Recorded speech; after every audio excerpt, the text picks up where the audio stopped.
കോഴിക്കോട് ഫറോക്ക് താലൂക്ക് ആശുപത്രിയിൽ ക്ലർക്കിന് മർദ്ദനം. ഫറോക്ക് സ്വദേശി അബ്ദുൽ മനാഫാണ് ജീവനക്കാരനായ സജിയെ മർദ്ദിച്ചത്. വിവരാവകാശ അപേക്ഷയ്ക്ക് മറുപടി പെട്ടെന്ന് ലഭിക്കാത്താണ് പ്രകോപന കാരണം. നിഖിൽ പ്രമേശ് ഉണ്ട് കോഴിക്കോട്. നിഖിൽ പറയൂ.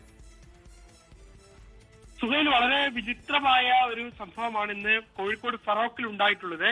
താലൂക്ക് ആശുപത്രിയിലെ ക്ലാർക്കിന് ഈ പ്രതി നൽകിയിട്ടുള്ള വിവരാവകാശ അപേക്ഷയിന്മേലുള്ള മറുപടി ലഭിക്കാത്തതിന്റെ പേരിൽ ഇദ്ദേഹത്തെ ഓഫീസിലെത്തി, താലൂക്ക് ആശുപത്രിയുടെ ഓഫീസിലെത്തി മർദ്ദിക്കുകയായിരുന്നു.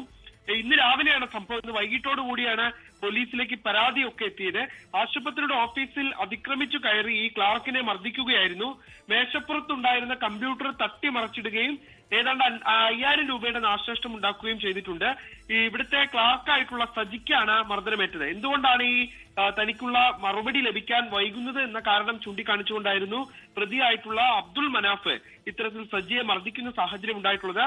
സജി പരാതി നൽകിയതിന്റെ അടിസ്ഥാനത്തിൽ കോഴിക്കോട് ഫറോക്ക് പോലീസ് ഇപ്പോൾ സംഭവത്തിൽ കേസെടുത്ത് അന്വേഷണം തുടങ്ങിയിട്ടുണ്ട്.